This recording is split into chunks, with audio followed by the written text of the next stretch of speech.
Hey everyone, and welcome. So today we're jumping into a philosophical idea that is so wild, it basically suggests that in the entire universe, there are zero duplicates. I mean, not a single one. Let's get into what that really means. You've heard that old saying, right? That no two snowflakes are ever exactly the same. It sounds kind of poetic, you know? But what if it's way more than that? What if it's a fundamental law of reality itself? Well, that's pretty much what the incredible 17th century philosopher Gottfried Leibniz thought. And he wasn't just talking about snowflakes. Nope, he was talking about everything. And his idea? It was about to shake up the entire field of metaphysics. All right, so let's break down the main idea. It's a principle with a pretty long, fancy name, but the concept behind it is actually beautifully simple and seriously profound. So this is it. The principle of the identity of indiscernibles. Let's just call it PII, because that's a mouthful. It's basically a super strict logical test. Think of it like this. Say you have two things, A and B. If you can't find a single, tiny property that A has and B doesn't, or the other way around, then Leibniz says you're not actually looking at two things. You're just looking at one thing. And that just lays out the massive implication, right? If this principle is true, then everything that exists, from the smallest atom to the biggest galaxy, has to have at least one unique quality that sets it apart from everything else. It means we live in a universe with absolutely no copies.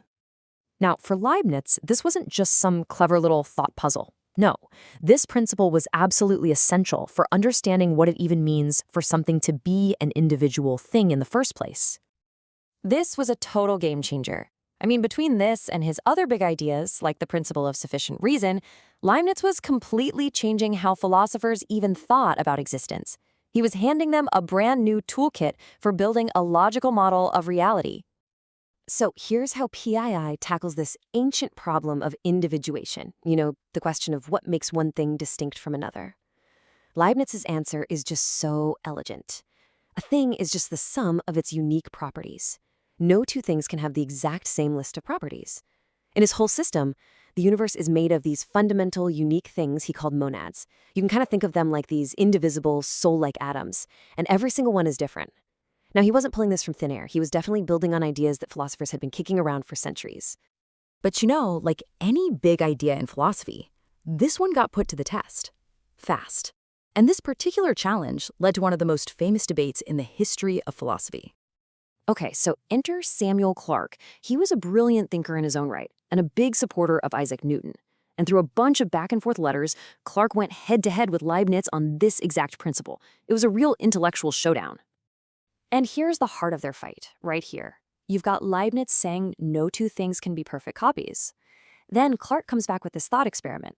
Okay, but couldn't an all-powerful God just create two things that are perfect copies? Like, what if God made two identical particles in an otherwise totally empty universe? Let's walk through Clarke's logic here. 1. Imagine God makes these two identical, indiscernible particles. 2. Since they're perfect clones, God could have put particle A where B is and B where A is. It wouldn't matter.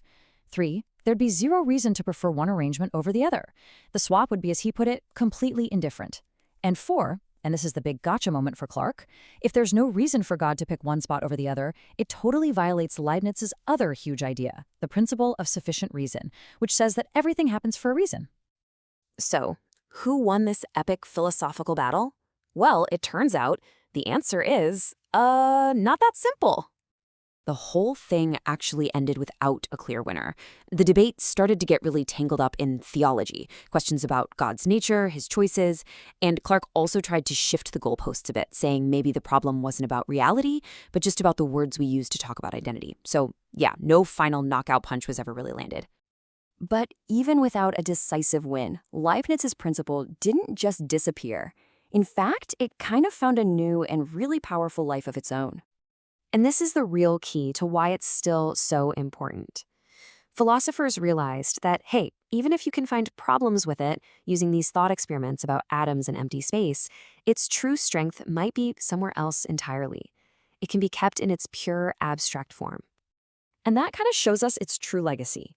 While physicists today might still argue about whether two subatomic particles can be truly identical, the principle is an absolutely vital tool in the worlds of logic and math.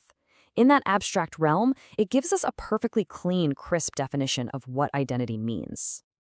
So that brings us right back to where we started. Leibniz's big idea forces us to think about what it means to be unique. If he's right, then every single object, every moment in time, and yeah, every single person is a one-time event in the history of the cosmos that will never, ever be repeated. So if nothing can truly be duplicated, what does that say about your own unique place in the universe?